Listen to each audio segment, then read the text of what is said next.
So I was really excited to think about this year, 2023, like how do I want to show up this year?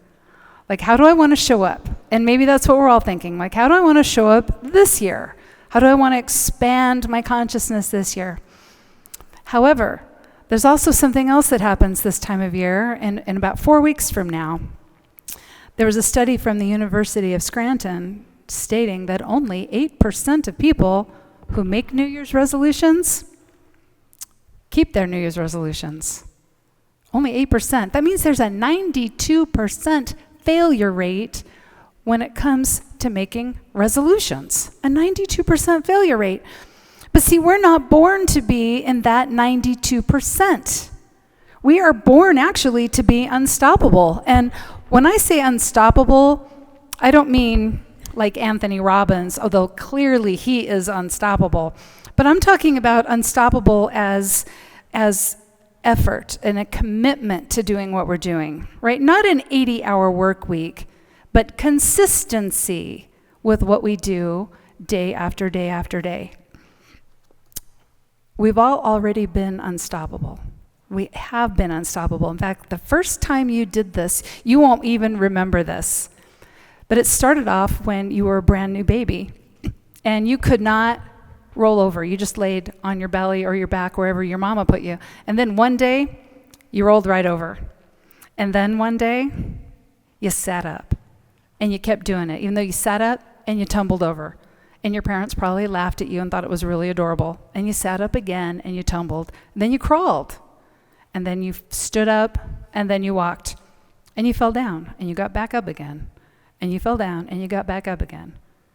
And this worked for everybody. Everybody in this room has been unstoppable because you all came in here of your own volition, on your own 2 feet. So we have already been unstoppable. It is actually in our DNA to keep transforming and to keep growing. It's in our DNA to be unstoppable. So today I want to talk about some things that keep us stuck so we feel stoppable, and then what we can do to become unstoppable. So here are a few things that keep us stuck, which it's funny because we go from having the tenacity of that baby, right? That baby that walks and explores. Like we go from having that tenacity to then having those moments where we might think, God, this is really hard. Should I even be trying this? This is going to be a lot of work on my part. I don't even know. Like maybe I should try something easier to begin with, right? But we have a lot of conditioning on our road to adulthood. And it's not just in our childhood. It happens when we're young adults and then even as we get older.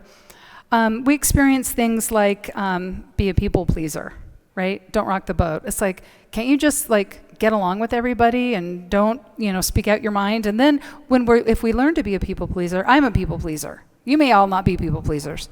But when you become a people pleaser, you also learn how to take everything personally, right? Because, I must have done something wrong. It must be all my fault, okay? Other things that can keep us stuck is envy. If we envy how someone else does something and that they seem to do it and it's so easy, it might keep us from even trying. I actually experienced this hard in like 2016, 2017, that I discovered a positive thought singer. She had the most amazing voice. I loved almost all her songs.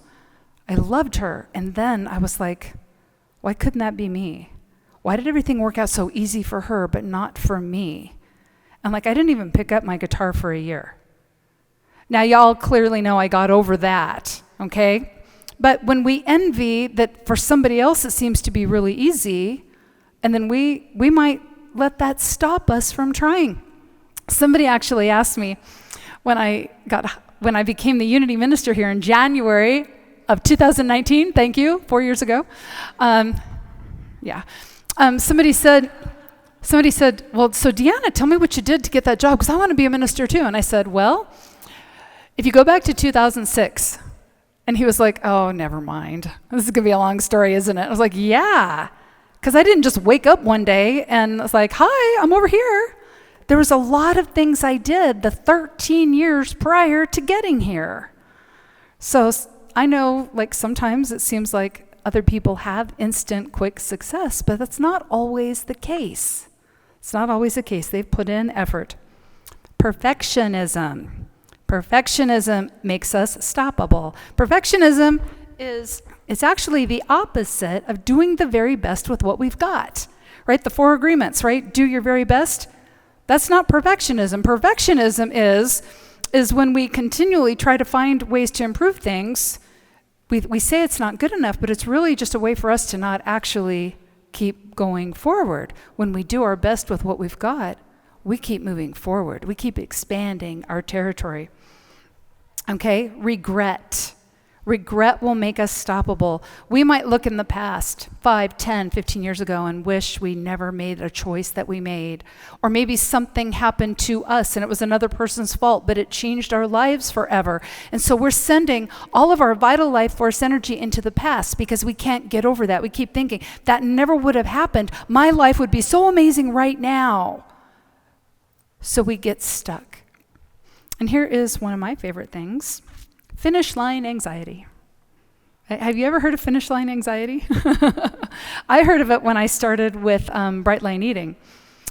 Finish line anxiety is when we're really excited about what we want to accomplish. We were really excited about our new identity that we're going to embody because of who we're going to need to become to accomplish this. We get so excited. But then, like in my own experience, it was actually when I started here as a Unity minister. I was like, I got hired and I was like, oh my God, now what? Like, what if they what if they figure out I don't know what I'm doing, right? And that's imposter syndrome can be part of all that. Okay, so finish line anxiety will feel like, well, what happens if I get my goal? What happens if this works out? And then what if it doesn't turn out how I want it to? Or what if it turns out that I have to work really hard to maintain it? Or what if somebody in my life doesn't like me anymore because I've changed to become the person that does this? And now they're like, well, I don't like you anymore. You're not fun like you used to be. I actually had somebody argue with me about eating a piece of pie. And I was trying to say, I'm sugar flour free. And she goes, well, you just got to eat this one. And she actually got mad that I wouldn't eat it. I'm like, I don't eat pie. Finally, I just took the pie, and when she wasn't looking, I threw it away. I threw away a perfectly good piece of pie, but yeah, we change. We change, and we don't always know how people around us are going to handle it. So all of that can cause resistance, right? All of that can give us pause. All of that can make us think, am I really able to do this thing? If we feel stuck, if we're in resistance, if it starts feeling hard, we might think it's not meant to be, and then here's where we give up. 4 weeks from today, this is when 92% of resolution makers are going to start feeling disappointed, and little by little, they're going to start giving up. 4 weeks from today. Okay? In the book of Jeremiah 29:11, it says, "For I know the plans I have for you, plans to prosper you, not harm you, plans to give you hope and a future." God is all things, and that means each and every one of us. We are the physical emanation of source energy walking around on this planet having a life right now. We are designed to keep calling forth the good, right? There are plans to prosper us, right?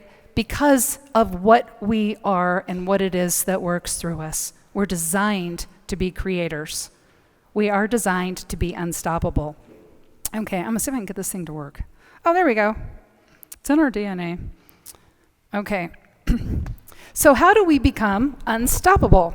Unstoppable. So this is from Proverbs, "In all toil there's profit, but mere talk tends only to poverty." Okay, so this bit of wisdom that's well over 2,000 years old, this is really just the wisdom on how to plant your garden.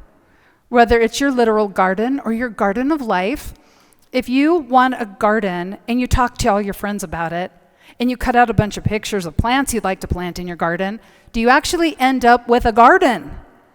No. You go out there and you do the effort, the toil.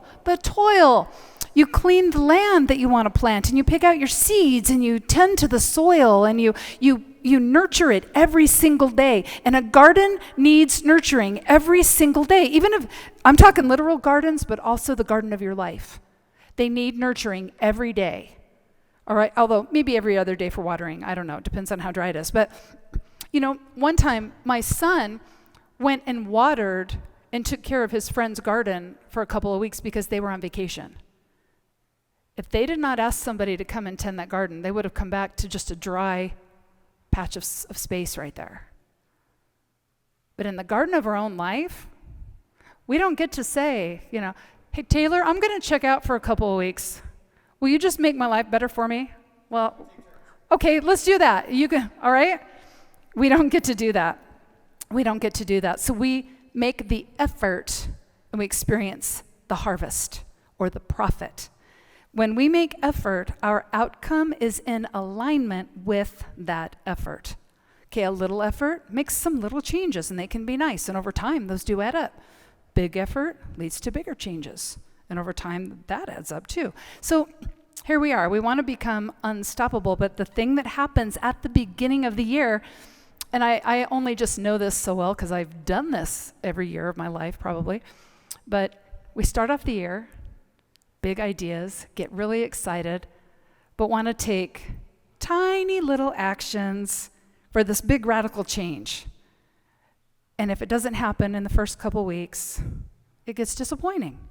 This is why if somebody is on a diet for just a few weeks, especially by the beginning of February, if they haven't lost all of their weight, or if they start an exercise program and they're not as buff as they want to be, right? If they haven't built their dream house yet, or if they haven't got their job launched or their new business off the ground, in the first 6 weeks of the year, if that all just doesn't happen for them with those little tiny actions, this is where it starts getting disappointing, right? 4 weeks from today, 92% of people are going to start giving up already because they're going to feel disappointed, because they're going to feel like, well, I did this one thing, and why hasn't my life changed? Okay, so this is what is going on. Being unstoppable is not about, let me say this, being unstoppable, it is about doing the little things, but with consistency. We don't have to do a massive, huge change right now, right this minute. We don't have to do that. We do the little changes right now. Being unstoppable is small steps consistently. And so here is the first thing that we do when we want to become unstoppable. Do not underestimate the power of small actions. If you have not heard of Peace Pilgrim, please go home and Google this woman. Peace Pilgrim was born in 1908. In 1953, she was 45 years old. She stepped out her front door and started walking, right? Kind of like in Forrest Gump, he just got up and started running. Right, but Peace, she walked for 28 years. 28 years, Peace walked for peace. And she would walk to like Quaker meetings and Course in Miracles groups, and she would just walk everywhere. In her first 10 years, she clocked 25,000 miles. 25,000 miles in her first 10 years. And she walked another 18 after that, so how many more miles did she do? 30, 40, 50,000? Who knows? Okay, the small steps make a big difference. It's one step right after another that gets you to the 25,000 miles, right? You don't have to just do it all like today because it's New Year's Day and you set a resolution. You don't have to do it all right now. You just take a few steps. Now we know on our fitness trackers, I think it's 2,000 steps is a mile, I think. I don't know. But you know what? Between 5,000 and 10,000 steps a day over a year, check out how many miles you walked, and you weren't even walking all day long.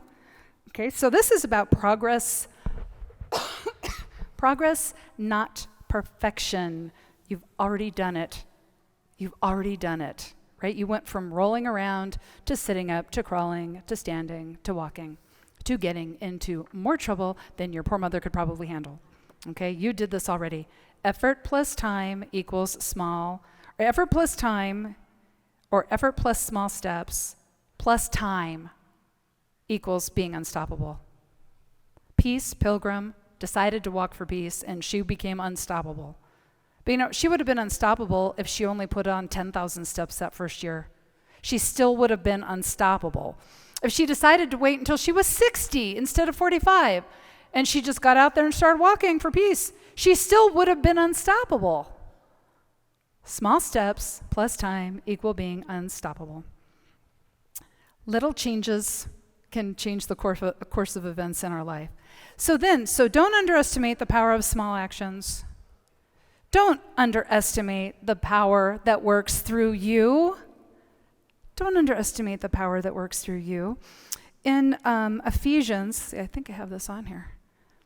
This is Ephesians. For by grace you are saved through faith, and this is not your own doing. It is the gift of God. Now, in Unity Speak, how we would look at this is that grace is the givingness of Spirit. Always, whatever we need, anytime, all the time, it is giving itself to us consistently, 24 hours a day, 7 days a week. Grace is the givingness of Spirit. And this is because Spirit always works through us, because we're an emanation of Spirit. We're the activity of Spirit, and we're the physical expression of Spirit, which means we are literally, each of us, we're grace generators. We're always a grace generator. Now, this is what it means to be saved. Saved means, and this is how it is, and this is how it's always going to be. Okay, I read this. This is how it came through a translation in the Bible from the Greek, right? It meant that this is how it is, and it will never change. It's always true. You are always a grace generator, but you're saved through faith. Faith is what turns on the grace generator. You're always a grace generator, but you can doubt, you can worry, right? You can not believe something will work out. You can decide the universe doesn't have your back. You can decide that's true for you, but that doesn't change the fact that you're still a grace generator. You're just not generating your grace at that moment. Faith is what turns it on. You live in faith and you call forth the grace, that power that creates worlds, anything that you could possibly need, just by living your life in faith. And it's always the case. It is always true. If you are walking in faith, your grace generator is fired up. It's always true. And it's a gift of God because you're an emanation of God. You are an expression of God. So, because grace is part of the all, that means grace is also always part of you. So it's really, you don't have to say it's a gift. You could just say it's part of your DNA. It's part of your spiritual DNA because of who you are and what it is that works through you. Okay, so don't underestimate the power of small actions. Don't underestimate the power that works through you, and do not underestimate the power of overcoming. Okay, overcoming, because there's resistance all the time in our lives. Sometimes it's small, sometimes it's big. Sometimes we laugh at it, and sometimes we're frozen in fear by it. But there's always going to be resistance. It's because this resistance, these challenges, these obstacles, these are the means for us to experience growth and transformation. That's how we do it. And this is also in our DNA. I don't know, I've heard of people who've talked about how, well, we shouldn't have so many movies that have all these scary things in them, right? We should have just movies of people always happy all the time. Nobody would watch that. And it's not that we're conditioned to believe that. As children, I used to watch my kids play, and there was always an obstacle in their playtime, right? Adam would have his rescue heroes, right? There were the firefighters and the police officers and the rangers. And my daughter had her little Teletubbies and her little people, and the little people would inevitably get into some kind of trouble. The rescue heroes would come in and save the day. There was always an obstacle to overcome. Even at 2 and 4 years old, there was an obstacle to overcome. Right? When they got a little older, it became My Little Ponies and the Bionicles, or the Transformers. And it would start off, it still had an obstacle, but now there's a villain introduced. Somebody stole the My Little Pony birthday cake, and the Bionicles would have to go find the villain who stole the birthday cake. Now, of course, in Child's Play, the villain usually gets, sees the error of their ways, and they come and they get to join the birthday party too, and everybody forgives them. Overcoming obstacles is in our DNA, right? Remember when your child was like, they first wanted to get dressed on their own, right? I remember when my daughter was little, I loved dressing her up so much, right? She was like, no, I'm gonna dress myself. And I was like, no. And she might wear a bathing suit and rain boots and, I don't know, Batman cape, but she was dressing herself. In our favorite stories, in our favorite movies, there's always an obstacle for the character to get over, for the hero to overcome. There's always obstacles, and there's always transformation. Now here's the thing, there's not always a happy ending. Just because we overcome resistance doesn't mean we get our happy ending. We might have to still keep working on it a little. If you read, like most of our modern day fairy tales, they're pretty happy and sweet. But you go back to some of the older stuff, and there's a lot of stuff that doesn't work out for folks. In fact, even Celtic folklore is still mostly 85% tragic endings, if you go read it. Okay, so we overcome resistance. We may not necessarily get our happy ending, but we transform, and we grow, and we're living in our purpose. And that's really about what being unstoppable is about, is living in our purpose, living a life of purpose, living a purpose-driven life. So don't underestimate the small things, the small actions. Don't underestimate those little things, right? Just deciding, for the next 2 hours, I just won't eat any sugar.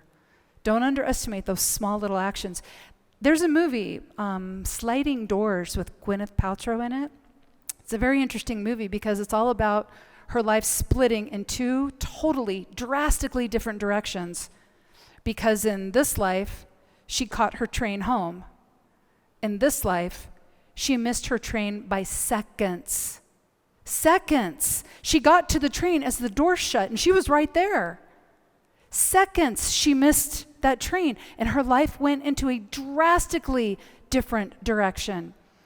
On 9/11, right, 2001, 9/11, people were saying things like, I never do this, but I decided to stop and get a coffee and a bagel this morning.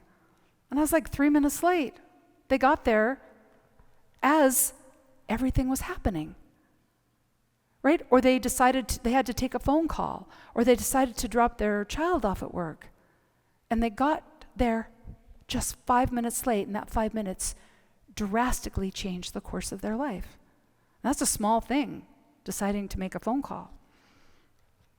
Okay, so here is our call to action. Oh, well, I'll go on. Don't underestimate the power that works through you. Okay, don't forget that. The power that created worlds is at work through you. And do not underestimate the power of overcoming, right? It may not be fun, right? And we may want to complain about it a lot, and it may make life hard for a while. But do not underestimate how the kind of person that you're going to show up as after it's over. Do not underestimate how it teaches you to show up. So when it's finally over, you are a new person. Okay, so our call to action, here's our affirmation. I have all that I need to accomplish all that is mine to do. Can you see that? Say it with me. I have all that I need to accomplish all that is mine to do. Being unstoppable is really about living in our purpose. And if there was never any resistance to overcome, there would never be any opportunities for growth or transformation. Now, our soul's desire is to keep transforming ourselves, to keep overcoming resistance, to keep living as an unstoppable person, because as we do that, more of our soul, us as a soul, becomes part of how we show up in our life. We're calling forth more of our soul, more of that light, more of the divine, more of the qualities of the divine into our life every time we overcome some resistance. And this is why we're constantly expanding our life. So it's not the goal. It's not the happy outcome. That's really not the stuff we're after, even though we think that's what it is. But think about this. When you've accomplished something already, think of something you already did and it made you really happy. Did you decide you were done at that point? Like you just never try anything again? Like I love writing songs. And I've written more songs now than I even know. Because just writing the first one that I really fell in love with, that wasn't enough to get me through the rest of my life because it's not actually the song. It's the process I went through to call forth that song. And so whatever it is we're wanting to create in our life, it is the process that we go through. That's what our soul loves. And as we go through that process, we're calling forth more of our soul into our lives. How do you want to show up this year? Like I'm not asking about goals. Like how do you want to show up this year? What's the new identity you want to embody? Because that's where the growth and that's where the transformation happens. We got 4 weeks and counting here, folks. 4 weeks and counting. Those little decisions made day after day, do end up changing the course of our life. If you decide to leave for work 5 minutes early so that you don't have to be stressed out about traffic, so that you can get to work a couple minutes early and sit in your car for a few minutes and just pause and breathe and feel your feet, feel your seat, that will change the outcome of your day. If you decide you're going to commit to doing something you love every single day for 15 minutes, right? That's not a lot of time out of your day, but if you do it consistently for 7 days, that's a lot of time. And this is what changes the course of our lives. You could read 1 page out of a book, and at the end of the year, you'll at least have read 1 book. It's the steps taken consistently, consistent effort. Doesn't matter if you want to read 1 book or 150, like some people I know made that their goal. How you change, though, the person you are changes. You become a person that said they'll read a page out of a book every day, and you did it. And at the end of the year, you are literally a different person. So the clock is ticking. The clock is ticking. 4 weeks. 4 weeks to go. Your garden is not going to grow without you. You've got to be the one out there putting in the life, putting in the work, and your life is not going to grow without you. It needs you to put in that consistent effort every day. I've seen this meme going around social media, and it says, okay, 2023, step in very quietly, like don't look at anything, don't touch anything, breathe gently, something like that, right? If we step into the year like that, what's going to change? Like I might have started off the year not feeling really great, but I still hit the floor. Like I hit the floor. No, I woke up, my feet hit the floor, and I was excited. I'm excited about this year, and I want to get into everything. At the end of this year, I want somebody to say I didn't do it very quietly. Like I want somebody to say I was obnoxious. I would really like to hear that, okay, at the end of this year. Somebody tell me that. Okay, I want to hear that I was loud, and then I shook things up, and I moved things around, and I cleaned up some clutter, right? That's what I want to hear at the end of this year. Small steps, small decisions, every day, plus time equals being unstoppable. And this is how we are creating heaven on earth. So until next time, remember, you are divinely designed to be doing all of this. You are divinely designed to call forth the greater good. You're divinely designed to be unstoppable. You were designed, if you fall down, you'll get back up again. If you fall down, you'll get back up again. If you fall down, you can get back up again. This is what you are designed to do, and everything you do, you are blessed, and so it is.